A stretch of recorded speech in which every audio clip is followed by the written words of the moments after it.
realmente. É porque uma coisa é chegar lá, Associação Baiana, outra coisa é chegar a uma associação nacional que representa 16 associações do Brasil, mais um movimento, né? Como é a Aliança Filosofia Brasil. Então, a força é muito maior. A voz é mais forte, né? Então, é muito importante essa união. Ô, Adam, o que você vem enxergando ou vendo aí nas suas andanças? O que você viu? O Calil é o Nelson, quase ninguém conhece ele aqui, você não tem noção. O Nelson, inclusive, é o pai desse evento aqui, desses eventos que estão acontecendo de doenças raras. Foi ele é presidente do Conselho Municipal aqui dos Direitos da Pessoa com Deficiência e abraçou a nossa comissão. Só que ele está passando por um problema de saúde grave, vai passar por uma cirurgia e está afastado. Uma pena. Pois é, a minha experiência com o conselho começou por Porto Alegre mesmo, tá? Eu comecei no Fórum Municipal dos Conselhos da cidade, né? Eu fui para um seminário que eles fizeram e depois disso eu comecei a acompanhar o fórum. E depois eu falei com a Mirta, né? Não sei se você conhece, acho que sim. E aí ela me disse que o Conselho de Saúde era aberto, né? E que eu podia assistir as plenárias, porque eu procurei o da criança e do adolescente, que foi o que eu fiz no meu TCC. Foi no dele. Então eu fui continuei no fórum, acompanhando o fórum por um tempo, e depois o Conselho de Saúde, né?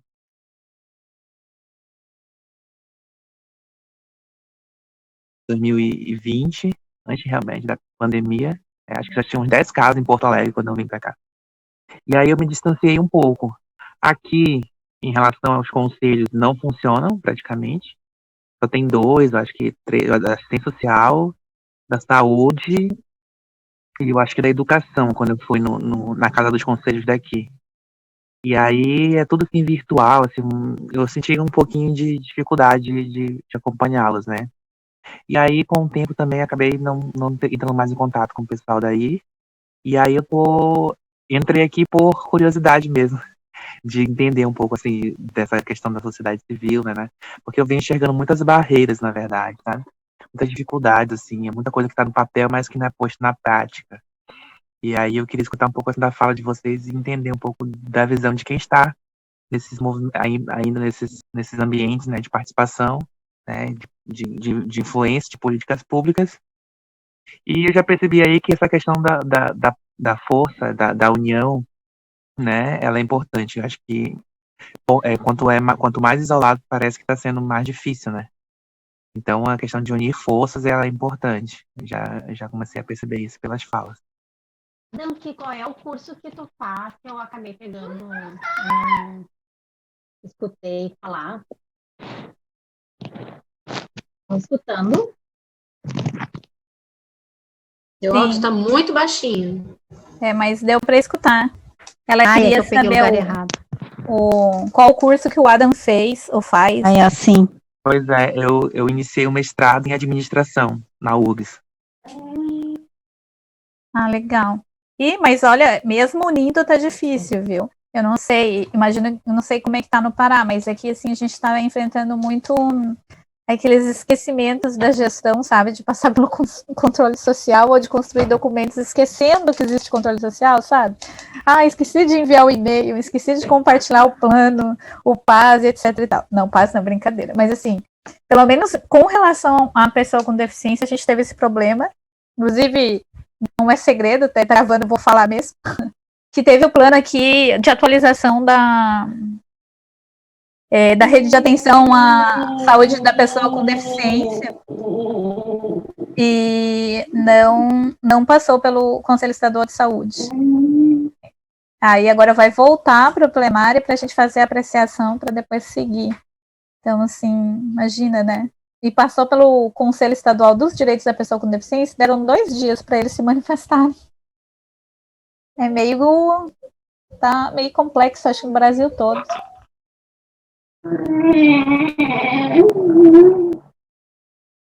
Bem-vinda, Leila. A Andréia é daqui de Porto Alegre também, Evandro, Rita, e eu acho que é a Maria Clemente, que é a fundação, né? Ângela conseguir falar com a Clemente da Fundação da Espanha para ver se ela pudesse participar com a gente. Aí ela conseguiu Coisa entrar, que ela boa. tá avisando. É. Seja bem-vinda.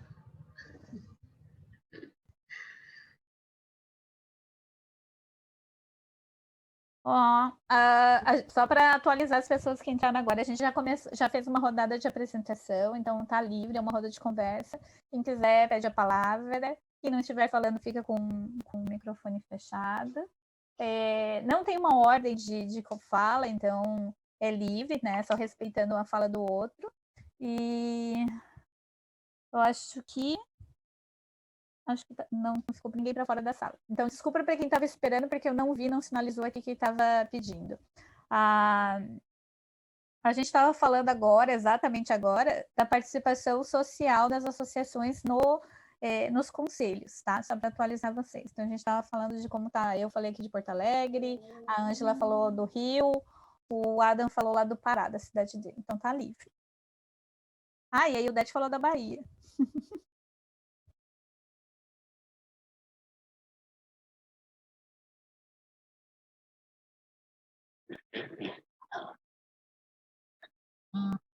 Oi, Leila, pode falar. Ela tá falando aqui, sou de Porto Alegre. Pode se apresentar.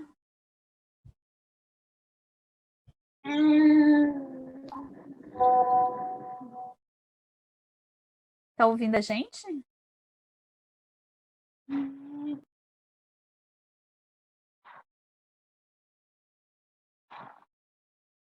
A Leila está com o microfone desligado. Não sei se ela percebeu ou se ela não está podendo ligar. Agora ligou.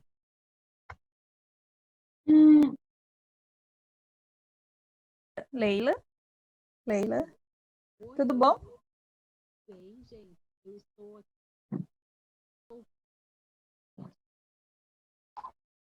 Você é de alguma associação?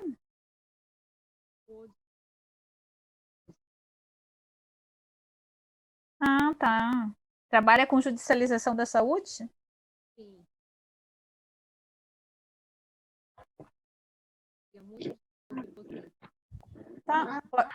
Pode fazer uma breve apresentação, fica à vontade. Não, não tenho muito. Sim,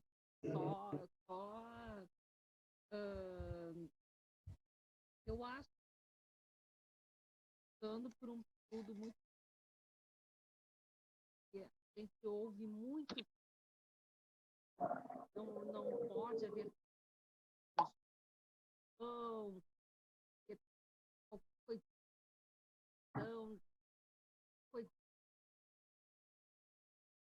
eu acho que tem assim. E eu estou tendo já até judiciais fornecendo explicações, até segurança, exigindo várias coisas. O ator não é esse, o ator não é aquele, e às vezes vida. E eu vejo pessoas. É triste, muito triste.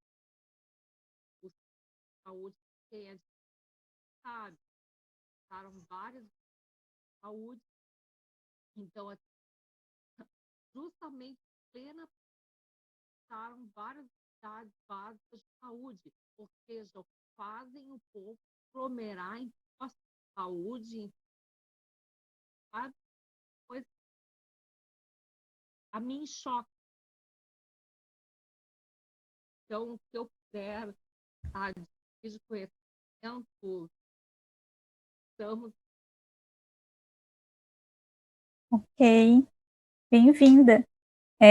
Aqui na minha ordem. E Rita de Cássia? Olá, ou Evandro, ou Andréia, Elizabeth. Oi, Udete, você não consegue ajudar a Maria Clemente? Com a língua? Língua em espanhol? Rita? Um pouco mais devagar. Rita? Evandro? E Elizabeth não se manifestam. Elizabeth está com problema no áudio. Eu concordo com você, Leila. Está bem complexo. Hola. Oi! Hola. Bem-vinda.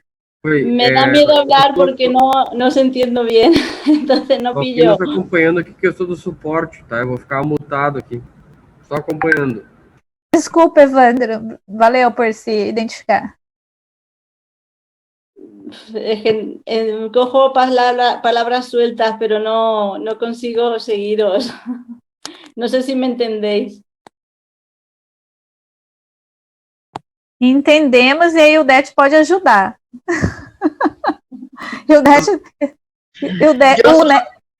Fala aí. Eu só estudo espanhol, pero não hablo com fluidez, né?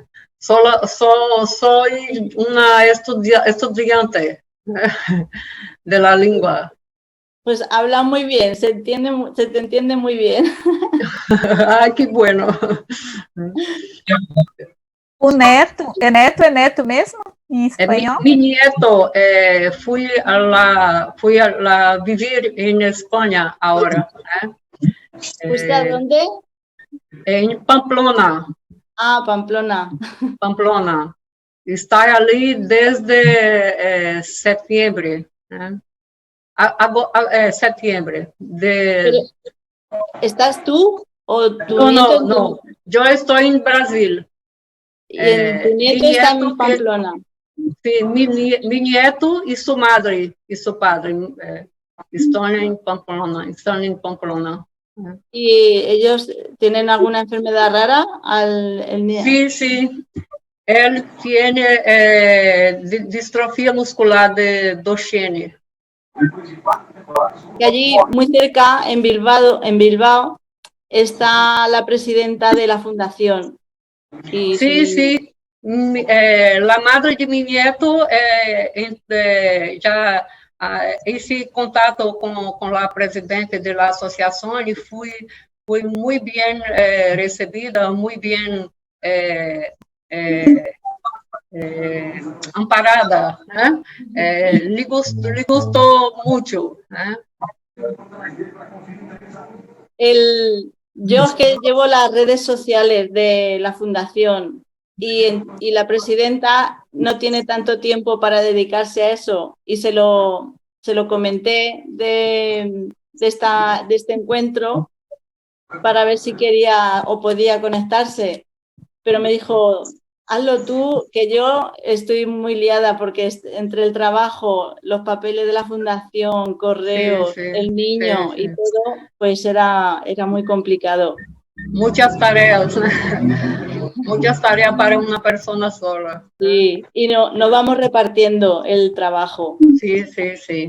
¿Cómo te llamas? Yo, Isabel. Isabel. Isabel. Okay. Sí. ¿Qué Isabel? Sí. ¿Me veis ahora? No. Vale, nada. Es que me había escribido ahora Fundación sí. Síndrome sí. Es que he intentado entrar con la tablet, pero no creía que no funcionaba y me he puesto con el móvil y me entra en WhatsApp y sí. me va la imagen. No, ok. No te preocupes. No sé, ¿qué os puedo comentar? Preguntarme. Estoy un poco perdida.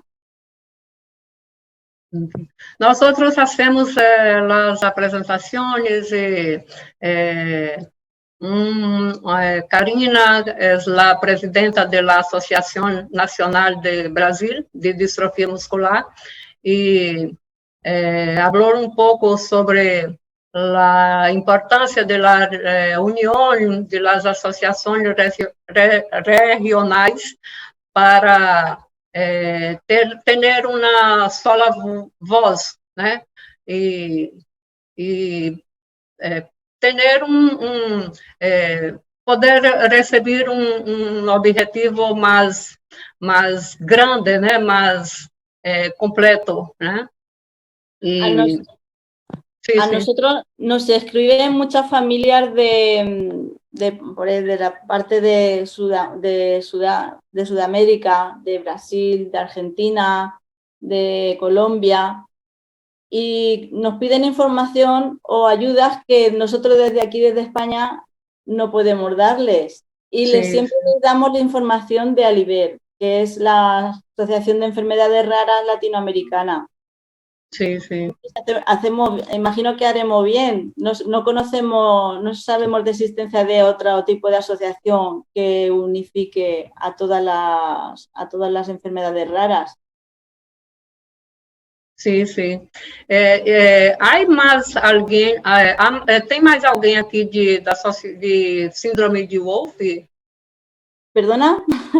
Não, eu estou falando com as outras pessoas. Somos duas. Ah, sim, a Tati, né? Ângela e a Tati, A Tati é do Rio Grande do Sul, eu sou do Rio de Janeiro. Ângela, você é bonita, muito bonita, viu? Olha, a gente tem aqui uma participante chique. Oi, Ana. Ana Lúcia Langer está na roda. Ana? Ana Lúcia? Aham. É Ana Lúcia Langer. Isso. Eu sempre falo Langer, não sei por Isabela, foi um prazer falar um pouco contigo. A Ana está sem áudio, não aparece aqui nem um microfoninho para mim, então ela deve estar sem áudio. Sim. Deve estar ainda conectando. Sim. Andréia? Andréia é da ela. Ela tá falando aqui, oi, mas ela não tá, ela tá sem áudio. Oi, agora tô sem áudio? Oi, Ana, não. Oi. Tudo bom? Tudo, é que a conexão tá meio ruim aqui. Ah, ainda tá com problema? Não, agora foi meu computador que pifou, menina. Putz. Oh, Deus. Ai, Andréia aí, ó. Oi. Andréia. Também tô com um problema aqui tá me ouvindo? Estamos. Tá, tô com um problema na conexão aqui, eu tô fora, mas tô tentando acompanhar aqui. E tô vendo aqui um monte de gente bacana. Muito bem-vindas todas. Uai, mas se apresenta, né, mulher? Porque a gente te conhece. É verdade. Mas... É verdade, eu esqueço esse detalhe. Meninas, eu aqui atuo na causa da esclerose lateral amiotrófica no Rio Grande do Sul. A sede da Associação da Arela fica em Porto Alegre.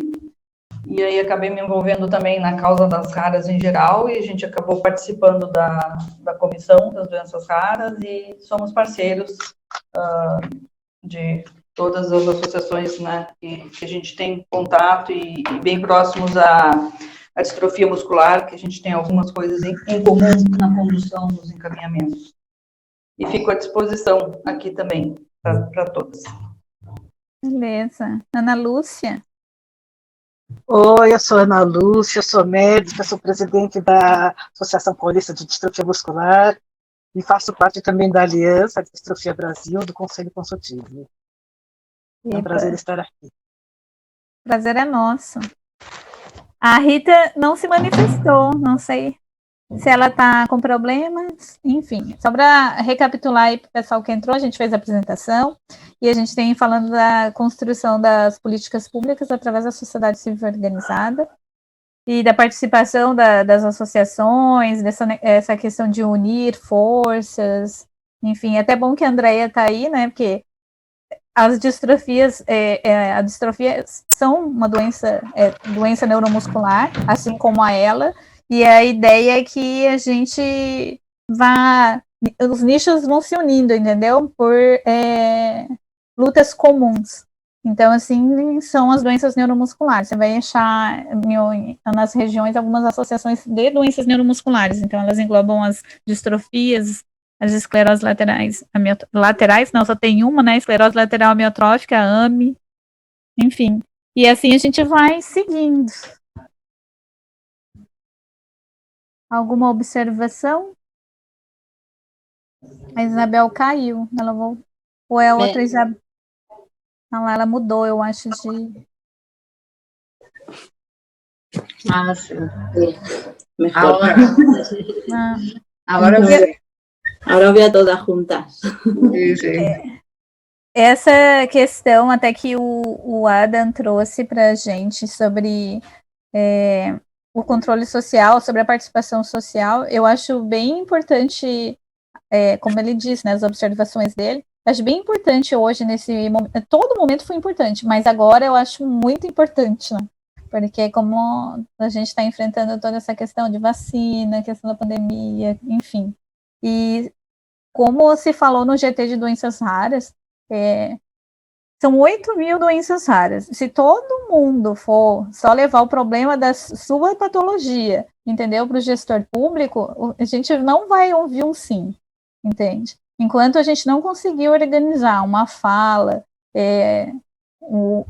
organizar inclusive a união, porque não basta só unir, né? Unir e continuar puxando cada um para um lado. Não sei se vocês chegaram a receber uma imagem esses dias criticando o governo, falando sobre a organização do governo, e aí é uma carroça, 3 cavalos, e cada um puxa para um lado. Eles estão unidos, mas não vai dar resultado nenhum. Então, eu penso assim, que se a gente não souber se unir, também não vai dar resultado. Então, falando pela experiência das distrofias, eu acho que o resultado foi muito bom, foi muito positivo. E hoje com essa ideia de doenças neuromusculares também. Porque a nossa realidade não é a mesma de vocês, né? Da síndrome. Eu nunca sei falar dessa aí, mas tem tem uma sigla, né, para síndrome. Como é que é? 4... WHK, pode falar assim. Então, ela é diferente a realidade de vocês da nossa, como é diferente da ela, como é diferente da doença de Crohn, das doenças inflamatórias intestinais. Então, imagina, se a gente... Eu acho muito complexo. Karina, sim, o que você está falando é verdade que é diferente, né? Tipo, ela e o Wolf é totalmente diferente. Porém, a gente se junta... Assim, tem uma questão que acontece, né? Que às vezes, assim, o grupo de síndrome de Down, de repente, consegue alguma coisa por ser mais forte e a gente não está dentro disso.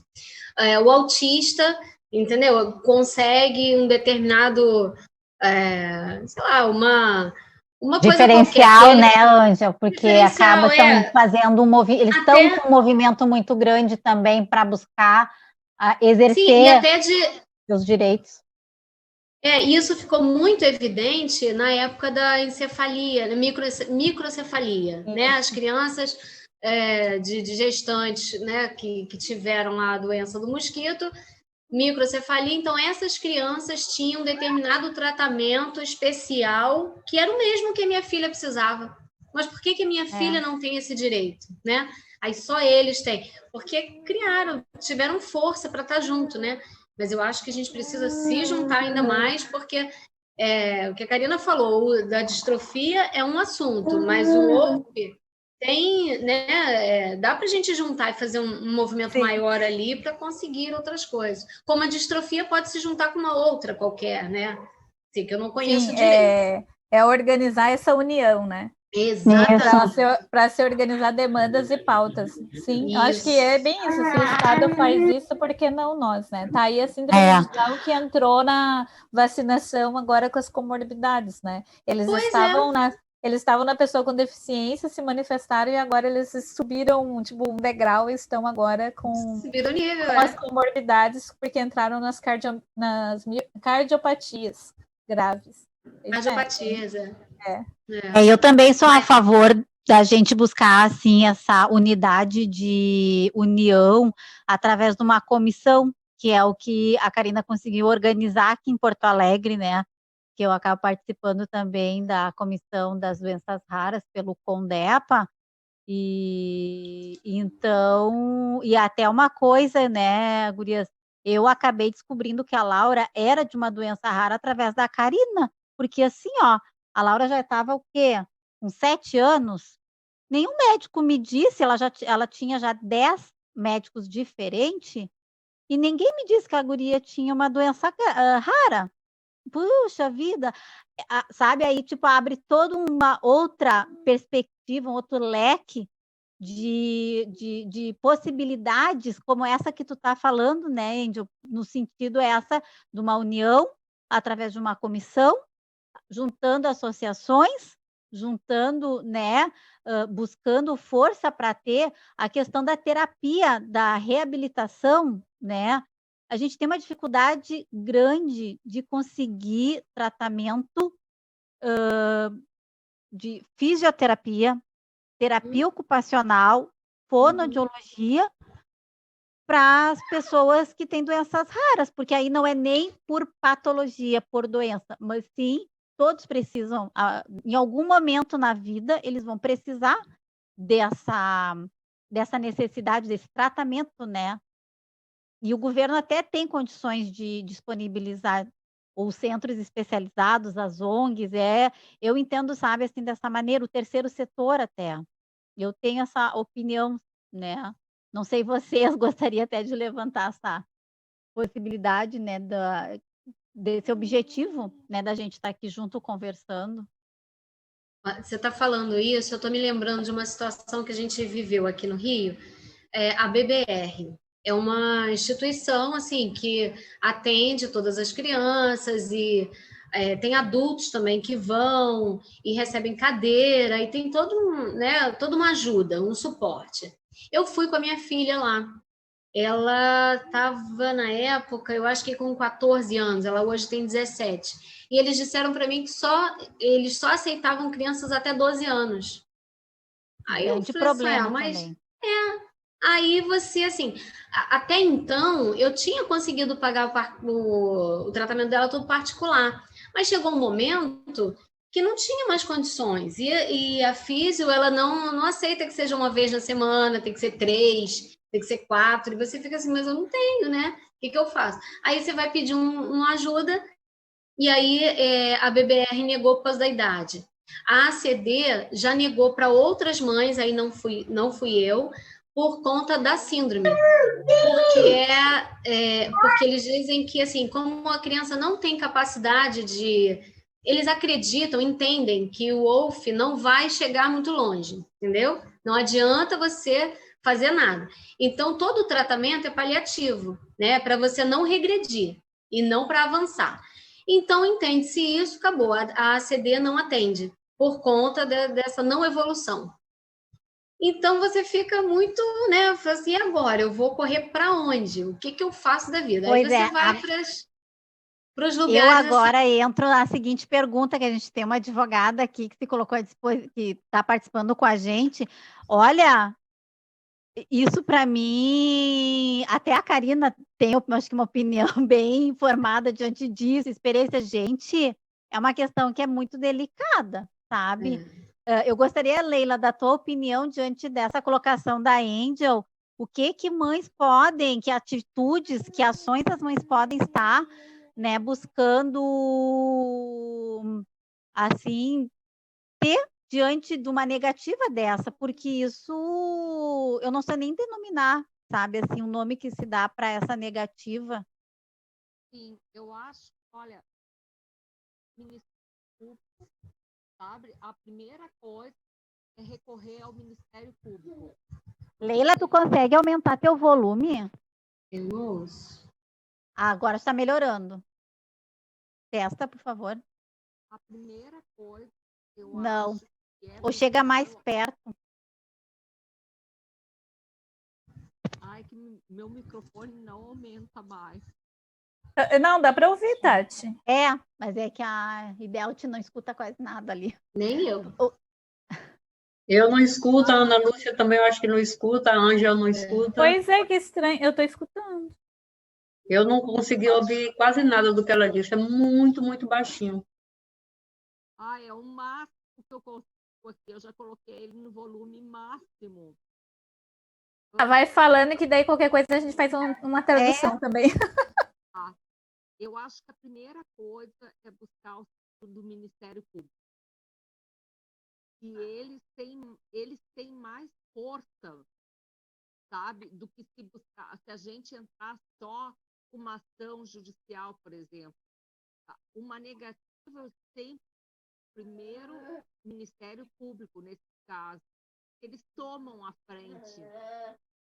A Defensoria Pública, quem tem direito, também funciona muito bem para isso. Agora, eu acho que o principal é a união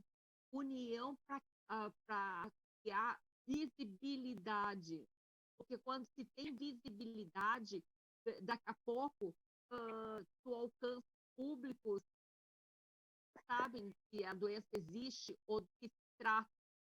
E aí pode ver até pelo autismo. O autismo tomou o tamanho que tomou depois que o filho de um artista teve esse problema.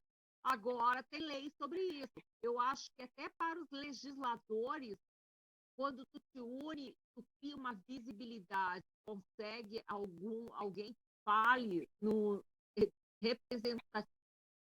termos de representatividade, consegue se tornar os legisladores.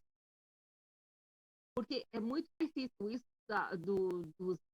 também, é o cúmulo, sabe? Eu fico perplexa, porque as pessoas passam anos e com vários diagnósticos, vão dando diagnósticos errados. Não é só no sistema público de saúde, são médicos particulares. Eu vivenciei, meu filho faleceu, mas eu vivenciei isso também. Não era uma coisa tão grave, sabe? É absurdo. São coisas absurdas. Mas eu acho que o primeiro recurso é buscar auxílio do Ministério Público. Eu posso falar? Sim. Assim, ó, respondendo, Tati, assim, dos nossos, acho que 76 centros que tem no estado do Rio Grande do Sul, 90% já são associações. Tanto que desses 76, 60 são APAES. Aí depois tem a CD, tem a CDPAU, todas são organizações da sociedade civil, a Kinder, né, que é um centro de reabilitação também. Mas 60 são APAES, então elas já são associações. Então tá aí o exemplo que a gente também pode chegar lá. E essa questão que a Ângela traz, as distrofias também sofrem. Aqui em Porto Alegre, era muita reclamação das mães que o filho chegava que a CD não aceitava a criança, a fala era essa. A CD não aceita meu filho porque ele não tem como ser reabilitado, né? Porque até estatutariamente eles são um centro de reabilitação, eles não têm um projeto de manutenção, que é o que os nossos dependem, entendeu? A gente faz uma manutenção da qualidade de vida, né, para evitar a progressão da patologia, enfim. Aí a Ana depois para me corrigir na parte técnica, mas não tem um centro de manutenção, eles pensam só na reabilitação. Ah, não pode ser reabilitado, não vale para o meu centro. Isso sim acaba em muita judicialização. Mas eu também acredito que a gente, como associação, tem a obrigação, eu falo que é a obrigação, que eu acho um dever da associação, participar dos espaços que nos dão, né, que é essa questão da participação social, que é onde se constrói políticas e onde se discute isso, exatamente visando diminuir a questão da judicialização, sabe? Como aqui temos a Rosana, por exemplo, não participa de associação, mas ela participa de uma comissão, que é da assistência farmacêutica dentro do conselho, e leva demandas e ali se constrói em conjunto e se discute, sabe? Então, ela doa o tempo dela para esse tipo de situação. Agora, pergunta quantas pessoas de associações, né, só reclamam, né, e não atuam, por exemplo. Sim, demanda tempo, é uma burocracia, é chato. Então, tem gente que nem tem dom para isso, mas para isso a gente se organiza, sabe? Se une e se organiza. Então, eu acho que a gente tem que fazer o nosso papel também, né? Não estou falando que aqui ninguém faz, muito pelo contrário, senão as pessoas que estão na roda exatamente são geralmente as que estão atuando, que participam dos eventos e que falam. Mas falta, sabe? Pode ver quantas pessoas estão aqui, quantas pessoas a gente conhece que têm demandas iguais a nossa, entende? E que não participam, só te chegam para você ou para as associações, que é aquela reclamação, meu filho está sem isso, meu filho precisa de físio. E aí a gente convida para fazer toda uma articulação, a pessoa não aparece. Então, esse também é um problema da sociedade civil, organizada e não organizada, sabe? Então, é a minha opinião, que resulta em judicialização. Lídia Omar. Oi, Ana, pode falar, depois é a Lídia. É? Eu vou falar porque eu vou ter uma reunião da Federação Latino-Americana daqui a pouco, então eu vou fugir um pouquinho. Manda ver. Não, eu acho assim, que a gente teve uma experiência muito importante, muito rica, com a União das Distrofias Musculares, né? Onde nós tínhamos associações em vários estados do Brasil, e cada um fazendo o seu trabalhinho de formiguinho, mas naquele campo limitado. E de repente, a união da coisa foi tão importante que, além de fortalecer o movimento como um todo, nós conseguimos criar novas associações regionais. A gente conseguiu empoderar alguns grupos regionais que estavam sem força para virarem associação. Então, isso foi um movimento histórico muito importante. A gente tem 1 ano de história, praticamente. Isso daqui foi um marco histórico. Então, hoje a gente consegue ir no Ministério da Saúde, quer dizer, né, quando não tinha pandemia, e consegue ter acesso à Anvisa, a ministro, mesmo que seja um pesadelo, mas, né, e a gente consegue. E consegue ir no Ministério da Saúde e ser parabenizado por essa união, né, Ana? Pois é. E agora a gente está em vias, assim, de colocar com outros grupos que têm doença neuromuscular, como a Karina falou, amitrofia, esclerose lateral, porque nós temos muitas demandas em comum. Então, se eu estou lidando por ventilador, e você também está gritando por ventilador, por que a gente não junta, faz um grupo maior e gritamos juntos? Então, eu acho que assim, grupos pequenos de doenças raras não vão chegar a lugar nenhum, sabe? Vai ter um pouco de visibilidade no dia da doença rara, tudo bonitinho, está na moda, mas não chega. E os governos estão com outras demandas, ou não têm interesse. A gente está num momento de pandemia, onde tudo está desviado para essa pandemia. Então, é muito importante que as pessoas com doenças raras se organizem e lutem por demandas comuns. Por exemplo, eu tenho miocardiopatia, mas o teu grupo também tem. Tá? Sua polissacaridose também tem miocardiopatia. Acho que a gente consegue tratar junto. Então, a gente pode... então vamos querer que todo mundo ponha desfibrilador, né? Porque a gente não pode desfibrilador, e a gente prefere que os pacientes morram, né? Porque é muito caro, né? Não compensa, a vida não vale isso. Agora, se eu lutar por um desfibrilador e você lutar por um e a gente juntar as forças para que quem tem miocardiopatia em algum momento ponha, assim, isso é um exemplo teórico, né? Mas, assim, é muito importante. Eu preciso de reabilitação. Você precisa de reabilitação? Então, vamos precisar de reabilitação, todas nós que precisamos de reabilitação. Eu preciso de fono, eu tenho disfagia, preciso de fono, a tua doença rara também tem disfagia e precisa de fono. Sabe? Então, nós vamos nos juntar e falar, queremos fono para todas nós. Então, assim, são 8.000 doenças raras, se cada uma for gritar sozinha, não vai chegar a lugar nenhum. Agora, se a gente juntar as demandas e centrar fogo em cada demanda com os grupos interessados, eu acho que a chance de ter algum resultado positivo é maior. Acho que era isso. De acordo. Obrigada, Ana. Eu até bem isso mesmo. Peraí, Tati, peraí que a Lidiomar está inscrita. Deixa depois eu te dou a palavra, rapidinho.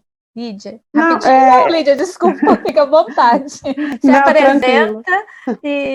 apresenta e pode se manifestar aí à vontade. Bom, eu sou a Lidiomar, eu faço parte hoje da Abidim, Viver Bem Sem Limites, e eu só ia falar do relato que vocês estavam, eu peguei justamente o que vocês estavam falando de ACD.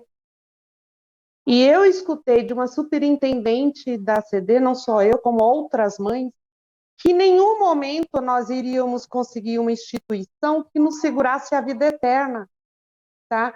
Que os nossos filhos, em algum momento, iam ter alta de qualquer outra instituição. Aí foi o que nós, no dia, falamos, não, a gente já teve isso e, infelizmente, fechou. Então, nós vamos em busca de um outro lugar que possa nos ficar com todos, sem dar alta, porque justamente todos que foram para a ACD tiveram alta. Eu acho que hoje em dia a ACD não trata nenhuma distrofia muscular. Então, era isso que eu tinha para falar, que eu passei por isso. E depois eu judicializei. Aqui ainda trata, não sei como, mas trata. O Matheus, meu marido, né, para contextualizar, meu marido tem distrofia muscular de Becker. E ele é acompanhado pela ACD, não recebeu a alta. É aquela história também que eu não admito, que o pessoal fala é que o cobertor é muito curto, então sempre, ou a gente ouve, né, o cobertor é muito curto, então se um puxa de um lado, outro puxa do outro, vamos ter descoberto. Então, assim, é tão óbvio, né, o que faz com o cobertor curto? Todo mundo se une para ficar juntinho, para o cobertor dar para todo mundo, né? E aí não, fica sempre a fala do cobertor curto. Pode ir, Eu acho, Tati. eu acho que a ACD é como Tati. o Hospital Sara, né? O Hospital Sara também, ele, como é um hospital de reabilitação, ele tem lá em Salvador, e em Salvador eles atendem pacientes de distrofia muscular, mas chega um tempo que eles têm que dar alta, porque parou a partir de agora, e é obrigado mesmo, você é recebido alto e jogado literalmente assim, no sentido de assim, não atendo mais agora, já teve seu prazo de ser atendido aqui, é uma doença que não tem recuperação, então eles não reabilitam, né? Eu já estive lá, conversei com coordenação, com direção, mas não adianta, o objetivo do hospital é reabilitação, então como a distrofia não é reabilitação, eles fazem num determinado tempo, né? Mas depois eles dão alta da fisioterapia e da hidroterapia, mas fornecem órteses, né, para as pessoas com distrofia muscular, e isso, órteses e outras necessidades, né? Mas em termos de fisioterapia, eles também dão alta como a ACD. Eu acho. Tati, quem que é? Lei, deixa só a Tati, que ela tá inscrita. Tati. Oi. Pois é, não, eu só queria, assim,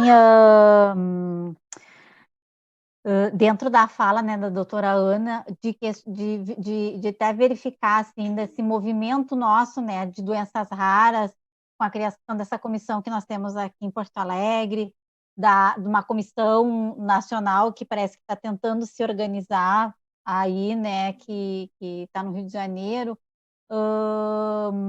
Se a partir dessas comissões a gente conseguiria, talvez, buscar atingir esses objetivos, né?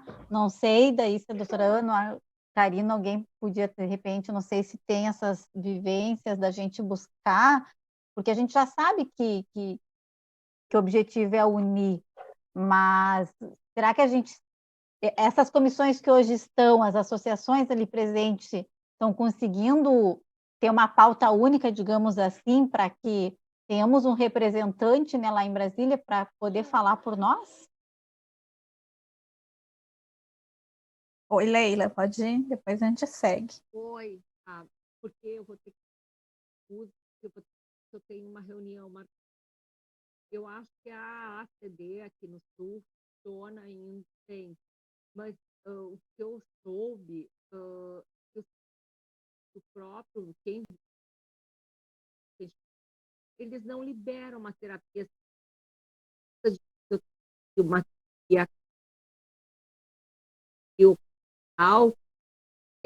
tem que ir todos os dias, porque o não libera, ele só libera um tipo de fisioterapia por dia, ou seja, isso massacra as pessoas, massacra os pais, é absurdo, porque se conseguires conciliar várias terapias em uma tarde ou um dia que seja, é muito melhor. Como é que vai obrigar pessoas a colocarem cadeiras de roda, de oxigênio, às vezes, todos os dias? Eu ouvia do pessoal mesmo, olha, nós temos pacientes que são obrigados a ir diariamente, porque o SUS não libera mais de uma terapia por dia. Então, coisas travam na burocracia e não seguem adiante, que é uma burocracia isso. E eu não sei que tipo de fraude querem evitar com isso. E outra coisa, eles dão realmente alta porque a demanda é muito grande. Então, um paciente só, outros não terão oportunidade. A demanda, infelizmente, doenças raras, de tudo, de deficiências, é muito alta no país. Então, eles têm que abrir espaço para que outros tenham oportunidade de ter o mínimo também. Sim. Não, era só estendo. Sim. Ia ser, porque eu acho agora a união faz força. Isso Sim. é verdade. Sim. E assim, ó, vou complementar a tua fala e responder a da Tati. Olha só, tá aí um resultado de união. Hoje, a realidade do Rio Grande do Sul, não vou falar que tá perfeita, tá? Mas a partir de 2018 teve muita mudança.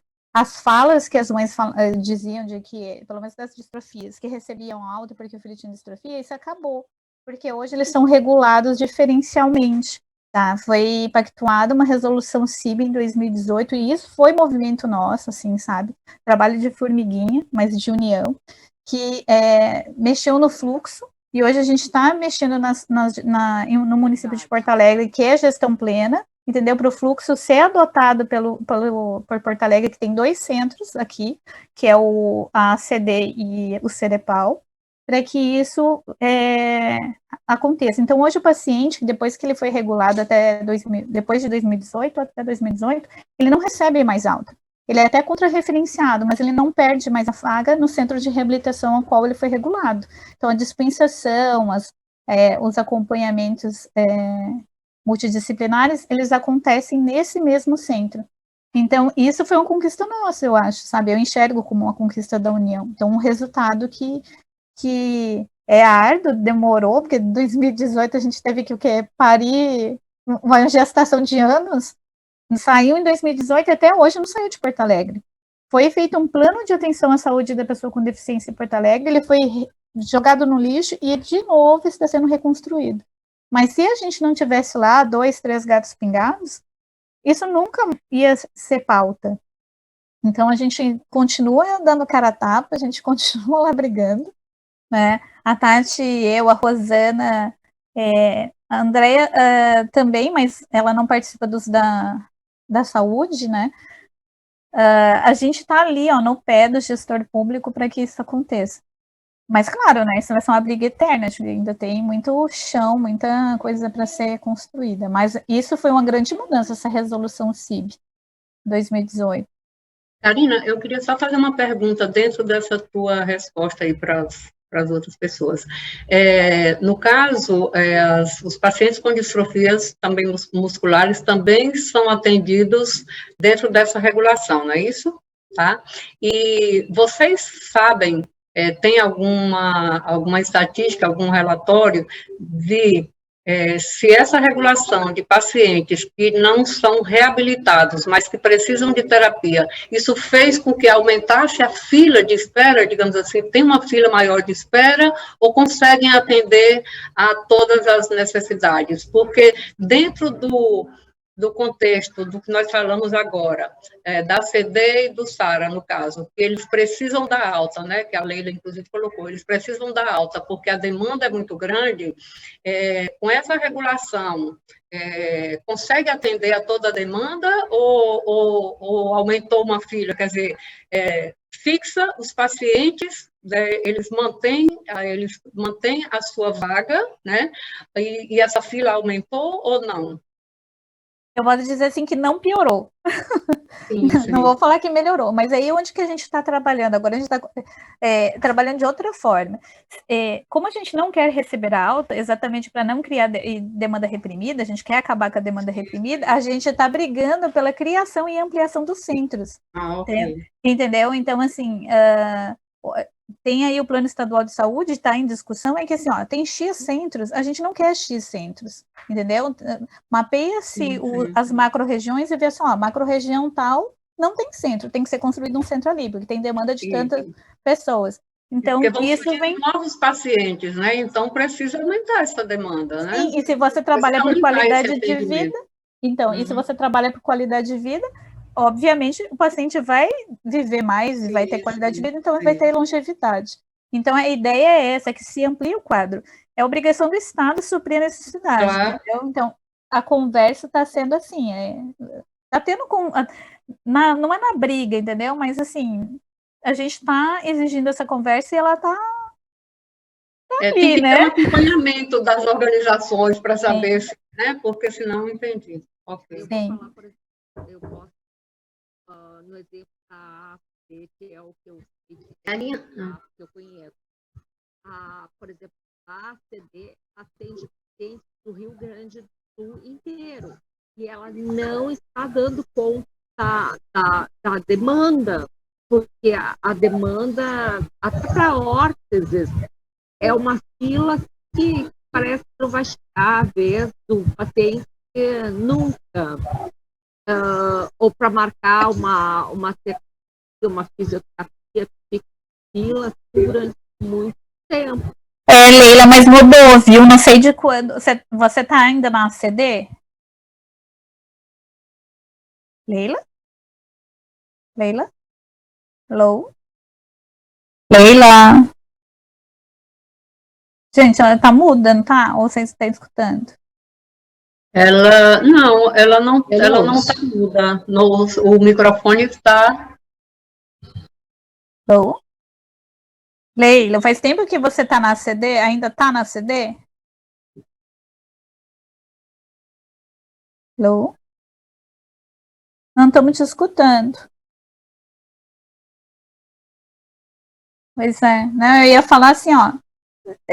Isso tinha ainda, e tem um caso, inclusive, no Conselho Municipal de Saúde que está sendo discutido, mas mudou muito, assim, eu acho, né, Tati aí pode dizer que antes era um caos, mas caos mesmo, e hoje ele não está assim, por mais que ele atenda todo o estado, hoje a regulação está também distribuindo pelas macro-regiões. Então, por exemplo, falando com pacientes de distrofia que vinham para cá, hoje eles não vêm para cá e vão, por exemplo, perto do seu município, porque conforme o plano estadual, eles têm que ser regulados o mais próximo possível do seu município. Então, se tem centro naquela macro-região, ele tem que ser regulado para lá. Antes era todo concentrado em Porto Alegre mesmo. Agora eles mudaram isso, né? Então, teoricamente, não tem, pelo menos eu não estou recebendo na nossa reclamação disso. Por exemplo, Cachoeirinha, que é uma cidade aqui perto, que é um SER 4, é o único SER 4 que, se não me engano, aqui do Rio Grande do Sul, é que está absorvendo toda aquela região. Eles vinham todos para cá, gente. Fisioterapia para vir para cá. Agora eles estão lá, e assim eles estão ficando ali em Erechim, sabe? As macro-regiões. Isso aí foi um parto, mas eu acho que está acontecendo. É um ganho. Mas acompanhamento, outros continuam vindo para cá. A gente tem paciente de Duchenne que fica, 8 horas dentro da ambulância para ser atendido no clínicas. Isso é uma tristeza. Muito. Porque um paciente de Duchenne fica 8 horas dentro de uma ambulância, sentado. Só isso para esse paciente já é... Deitado bem. Enfim. Karina? Karina, tá me ouvindo? Vamos tirar uma foto? Vamos, todo mundo autoriza? Bom, tá sendo divulgado Sim. no YouTube, né? E a gente tá tendo gravado aqui. É que eu precisava dos sorrisos, por isso que eu tô pedindo. Eu botei a camisa da comissão, a daqui não aparece. Ai, fiquei triste agora. Eu tô com off, mas também não aparece. Ô, Andréia.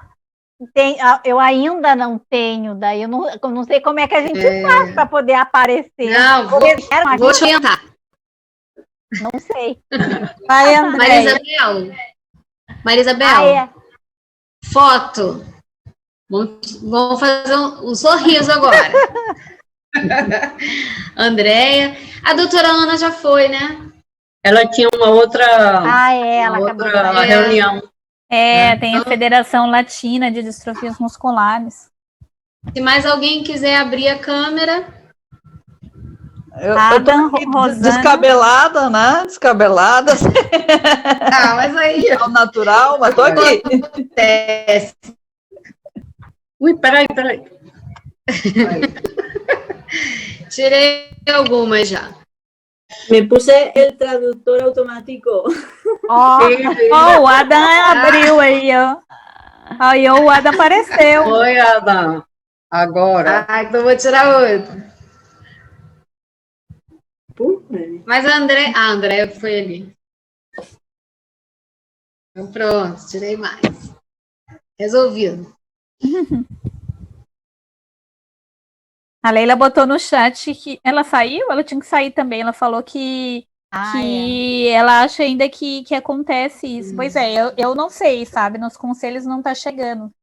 Esse é um ponto que a gente devia falar também, que as pessoas têm que saber reclamar. Porque se não chega, tipo, em ouvidoria, isso a gente ouve um monte da gestão pública. Isso é um ponto crucial. É um a ponto pessoa crucial. fala para nós que dá tudo lindo, maravilhoso. Ninguém está reclamando. Ou reclama para nós, para a associação. E a gente diz, vai na ouvidoria. Aí eles dizem, não adianta também não falar, não reclamar. Sim. De tanto, né, água, como é que é? A água mole, tanto bate, sei lá. Água mole, pedra dura, né? Sempre bate até que fura. Não adianta, a gente tem que reclamar, tem que registrar, né? Porque é um volume maciço de reclamação e é atendido. Inclusive em hospitais, a gente tem atrocidades que acontecem em hospitais. Pacientes que estão, assim, mortos em hospitais. E tem a ouvidoria do hospital, e a ouvidoria do hospital funciona, porque eles são repreendidos e eles têm punições severas com coisas graves, então funciona. Mas no momento, no hospital, uma família toda, né, traumatizada com a situação hospitalar, com um atendimento às vezes inadequado, está numa carga emocional que vai embora e não quer saber, não volta lá na ouvidoria, né? Mas, infelizmente, é o caminho. A gente tem que fazer aquela campanha, ó. Não reclame para o seu vizinho, reclame na ouvidoria. Sabe? Registra na ouvidoria. Porque mesmo reclamando não resolve, imagina se a gente só falar para o vizinho, gente. Eu sempre falo, não adianta. Com certeza. Ou nas redes sociais. Gente, a Maria Isabel da Espanha me escreveu aqui que ela diz que na Espanha acontece a mesma coisa. Que isso que nós estamos aqui conversando acontece lá, para vocês verem, né? Trocou de país, trocou o problema mesmo. Olha, daqui a pouco vão ter que fazer um movimento mundial para podermos... Sobre isso, gurias, tem uma coisa clássica também. Tem uma situação clássica também, o encaminhamento, né? Por exemplo, do BIPAP, do respirador, ou do medicamento. As pessoas nos procuram e dizem, pois é, tem que encaminhar, né? Mas demora muito. Eu digo, demora muito mais se você não providenciar, não levar os documentos e não começar, não der o primeiro passo, né? Eles não dão o primeiro passo e já estão reclamando que o sistema não funciona, que vai demorar. Eu digo, olha, o sistema até funciona para algumas coisas, mas também tem que fazer e tem que ir atrás, né? E tem outra coisa que tem... falando sobre participação social, por exemplo. Aqui no Rio Grande do Sul teve uma mudança no organograma da Secretaria Estadual de Saúde. Então, assim, a gente já vivia um caos, a Andréia, que é minha companheira de drama, lá junto com as CRS. E eles tinham 2 CRS para atender Porto Alegre e Grande Porto Alegre. Tá? Hoje a gente tem uma só agora, eles mudaram. Então, assim, se o controle social não acompanha, porque isso não passou pelo Conselho Estadual de Saúde, a coisa vai andando. Diz a Secretaria que eles estão extremamente organizados para absorver a demanda e para continuar com uma única CRS, veremos, né? Mas aí, nisso, o controle social, que é o Conselho Estadual de Saúde, já soltou, está trabalhando numa carta, numa moção, não sei se vai ser uma moção ou uma recomendação, acho que uma recomendação, para falar que está ali, antenado, para saber se o troço vai correr bem, né?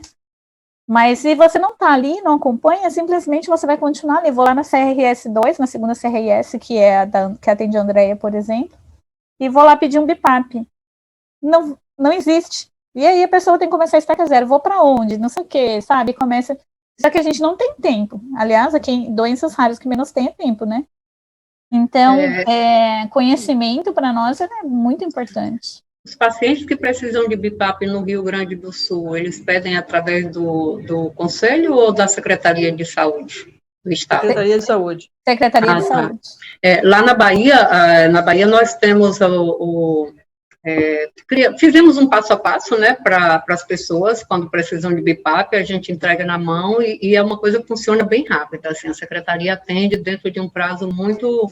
Quando alguém diz que está demorando, com certeza ela saiu do caminho certo em algum ponto, né, então, como já aconteceu, então, mas normalmente funciona bem, né. Aqui também. Entrou aí Sheila Vasconcelos, que é Daniel, minha colega de Associação Baiana de Distrofia Muscular. Daniel não, DM Medeiros. Quem é DM Medeiros? E Sheila está ouvindo? Sheila é coordenadora também de comunicação da Aliança de Distrofia Brasil. Sheila? Oi, estou ouvindo, vocês me ouvem? Sim. Sim. Cadê seu rostinho lindo? É que eu tô no carro, eu nem sabia se ia funcionar direito, que eu parei aqui no estacionamento. Ok. Então. Vocês estão falando de BIPAP, aqui em São Paulo é pelo TDN, né, que é Tratamento de Doenças Neuromusculares. Até então, você chegava lá e era muito mais fácil, mas depois passou para regular na UBS. Tipo, tem que ser marcado consulta através de UBS. Muitas vezes se chega numa UBS, eles não sabem do que se trata, não sabem como fazer. Na maioria das vezes, você tem que pegar na mão da pessoa e ensinar como fazer. Então, a dificuldade maior em São Paulo é justamente isso, é passar pela UBS. Nossa Senhora. Que caminho, né? Ir pela UBS. Pois é, eu ia perguntar que retrocesso é esse, se vocês têm TDN aí. Tipo, a luta de todo mundo é TDN. Aqui a gente está no parto. Houve uma mudança muito grande, porque basicamente o TDN atendia todo o estado de São Paulo. A partir daí houve uma mudança, por exemplo, municípios que têm acima de 100 mil habitantes, a responsabilidade é da própria prefeitura, a não ser que essa prefeitura faça um convênio direto com o TDN, por exemplo, Guarulhos tem um convênio com o TDN, então outros municípios não têm, aí Osasco, por exemplo, não tem, aí tem que ser através da prefeitura de Osasco conseguir um BIPAP, por isso que a dificuldade é muito grande aqui ainda em algumas regiões. Que pena, né? Nossa, praticamente está igual aqui, né, Andréia? Voltou. Eu estava pensando. Não, aqui a gente teve uma mudança também parecida. Aqui era tem a coordenadoria estadual, né, da saúde, que coordena os ventiladores em todo o estado, e tem a municipal em Porto Alegre, na capital. E agora, em Porto Alegre, em vez de ir no setor de oxigenoterapia, também funcionava muito bem, a pessoa tem que pedir através do programa Melhor em Casa. Não na UBS, mas através do programa Melhor em Casa. O programa Melhor em Casa vai lá, a equipe vai fazer a visita, vai verificar a situação do paciente e verificar tudo e vai fazer o encaminhamento através deles. Ainda não sabemos se é bom ou ruim. Os casos atendidos foram rápidos até agora, nós não sabemos ainda, e o restante do estado continua da mesma maneira, na Secretaria de Saúde de cada município. Mas também enfrentamos casos que nas próprias secretarias as pessoas não sabem o que fazer, nem como encaminhar. Né? A gente tem mais problema que vocês, porque a gente teve muito problema com o BIPAP, muito. A gente aqui, queria falar um pouquinho da Wolf, né? A gente a gente encontra muitos profissionais que não sabem do que se trata, né? Não sabem o que fazer, não sabem como é que é. Então, essa semana aconteceu no Grupo Brasil, nós temos um grupo de WhatsApp com um monte de famílias, acho que 150, né, Tati? E essas famílias ali a gente compartilha, né, o que tem acontecido, como é que foi.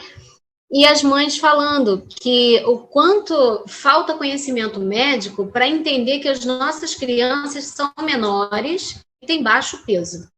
E aí, por conta disso, para todas é indicado uma gastro.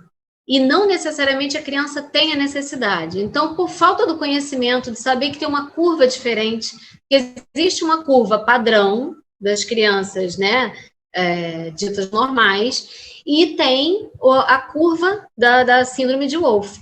E aí, o médico não sabendo, aí a mãe estava comentando, não sei se a Tati viu essa semana, a mãe falando que a nutricionista tinha dito que ela estava com desnutrição grave. E foi indicada, assim, no desespero para o médico, e o médico falando, mas precisa da gastro, e a mãe, mas se a criança está bem, se o exame de sangue está bem, aí o médico me solta uma pérola dizendo que o exame de sangue não quer dizer nada. Aí é difícil, né? Aí é pior do que ele dizer que ela tá magra. Aí só saindo do consultório e procurando porque realmente aí fica difícil. Aí é o fim do mundo já, mas ele disse isso para ela. E isso foi dito ali no grupo, a Tati está aí, né? Você viu também. E o pior, aí eu pensei, né? Essa mãe deve ser de um interior, ainda teve isso. Deve ser de um interior, um lugar onde a informação chega muito devagar, né? O médico não sabe. Não, ela é do Rio de Janeiro. É do Rio. Ok? Arrasado. Mas, olha, quando existem médicos ou qualquer outro profissional de saúde que são abertos a receber informações, a aprender, porque, assim, meu neto, a gente teve uma peregrinação de uns 3 anos para conseguir descobrir o diagnóstico dele, porque passa por um, passa por outro, e para aqueles médicos, todos eram normais. Nenhum se preocupava em... Olha, vou estudar, vou ver que caso, né? Então, mas acontece que, às vezes, depois do diagnóstico feito, eu já passei por médicos que isso, às vezes, nos dá uma alegria e um acalanto, porque eu já fui fazer um exame dele, um exame normal de uma ultrassonografia, e quando cheguei na clínica, uma clínica muito bem conceituada em Salvador, e a médica que ia fazer o exame dele estava muito atrasada, e ele tinha psicólogo, e a gente ali 1 hora já sentado, aí atrasou o psicólogo, e ele já fica inquieto, porque já quer ir para casa, e eu já estava assim, bem chateada, né? E dali a 1h40, o médico chamou para ser atendido. E já foi outro médico, não era a médica que estava marcada. Quando o médico aí ele começou a perguntar o porquê daquele exame, da necessidade do exame. Aí eu falei, é porque ele tem distrofia muscular de Duchenne, ele toma corticoides, então, assim, e ele estava com um pouco de refluxo, e a médica pediu que fizesse aquela ultrassom.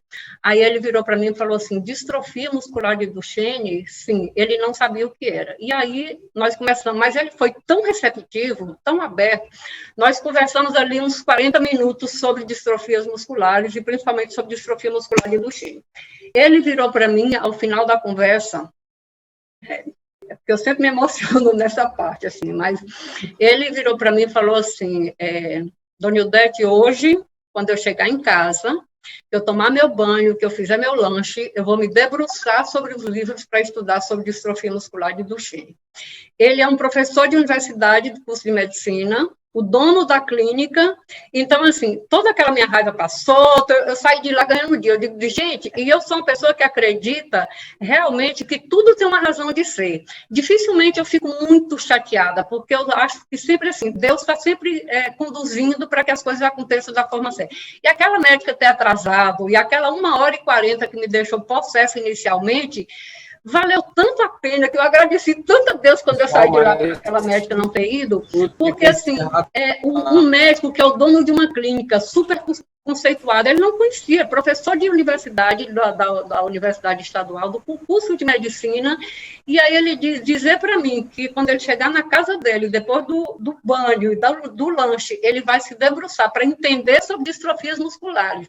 E mais ainda, como conhecimento, ele ainda iria lutar na universidade para que tivesse uma matéria que falasse sobre doenças neuromusculares e que principalmente sobre distrofia.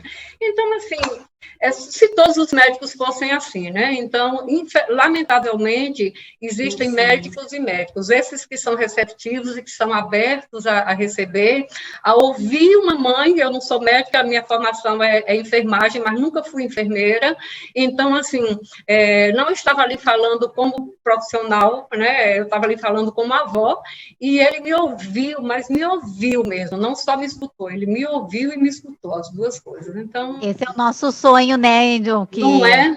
É verdade. Porque, gente, eu já escutei de um professor meu essa situação da gente trabalhar os currículos de medicina, sabe? Só que, tipo, é passos de formiguinhas, tem coisas, né, que a gente ainda não conseguiu adquirir, mas... Consegue. E tem muitos médicos que são muito vaidosos, que não querem nem ouvir. Só para você ter uma ideia, meu neto, antes de descobrir o diagnóstico, de ser feito o diagnóstico de Duchenne, como a pessoa que tem distrofia muscular de Duchenne não pode tomar todo tipo de anestesia, ele foi fazer uma simples cirurgia de adenoide e teve uma parada cardiorrespiratória de 53 minutos, quase morre. Então, assim, não morreu porque, abaixo de Deus, o anestesista não desistiu dele, né? E depois disso, 6 meses depois, foi que a gente foi feito o diagnóstico, e aí é que fomos entender aquela parada cardiorrespiratória, porque o anestesista, coitado, ele não entendia nada.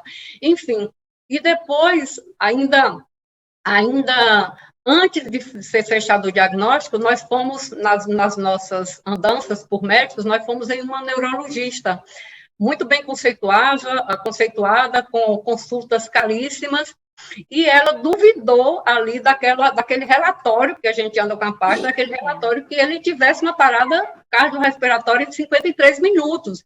Ela disse a mim e a mãe de meu neto que a pessoa ali deve ter feito errado o relatório, porque nós devíamos estar enganados, que devia ter sido 53 segundos. Aí eu me levantei e falei para ela, eu disse, doutora, a senhora não está duvidando de mim, a senhora está duvidando do seu colega profissional médico que fez esse relatório não foi o DET que fez, esse relatório foi feito por um hospital, um médico, né? E aí eu disse, vamos, Rosana. Ela, como assim? Eu digo, a consulta acabou aqui. Pronto, me levantei, eu vou fazer o que mais com uma médica dessa, gente? Não dá. Sabe? Sinceramente, não dá. E assim, ela não foi receptiva a nada, tudo ela duvidava do que a gente falava. Se a gente dizia que Guilherme tinha dores nas panturrilhas, ela dizia que isso era normal, era dor do crescimento. Então, assim, não houve uma mãe que está ali, uma avó que cria aquela criança há 5 anos e duvida de tudo que ela diz, então o que eu vou fazer com uma médica dessa? Infelizmente, eu já tinha pago a consulta no início, né, antes de entrar, porque você paga antes, eu deveria ter ido depois, obrigado, até para poder... Mas, assim, é revoltante, mas liguei no hospital, porque a consulta era dentro do Hospital São Rafael, né? Eu liguei no hospital, reclamei na ouvidoria, fiz uma reclamação geral, né? Porque isso é inadmissível, um médico duvidar do que uma mãe diz, já é inadmissível, e duvidar de um relatório, né? Eu digo, doutora, a senhora liga para o médico e conversa com ele sobre isso aí. Ela, não, vó, mas isso deve ter sido um engano. Eu digo, então tá bom, Rosana, vamos embora, que aqui não temos mais nada o que fazer. Enfim. Karina, deixa eu falar uma coisa rapidinho. Em relação ao que a gente está falando, né, da falta de conhecimento, foi isso que a gente decidiu fazer aqui no Rio de Janeiro. Nós queremos divulgar a síndrome. Então, assim, nosso objetivo, a junção das famílias aqui foi para isso, para divulgar. Então, todo ano tem uma... Oi. Finaliza para nós aí. Tá, vou encerrar rapidinho. Então, todo ano a gente faz caminhada, todos os médicos que a gente vai, nós fizemos um panfleto, a gente leva, e nisso a gente já conseguiu que uma dentista quisesse fazer o seu mestrado em cima da síndrome, então ela publicou, sabe, artigos. Então, assim, a gente tem conseguido algumas coisas. São pequenininhas, mas né, daqui a pouco... Mas é assim mesmo, Ângela. Deixa eu só perguntar. Ô, Evandro, se vocês quiserem, vocês podem encerrar. Eu acho que todo mundo ok aqui, a gente vai encerrar. Pode ir. Ok? Ok. Até mais, obrigada. Então, uma boa noite para todos. Boa noite, obrigado. Até a próxima. Vocês podem ficar.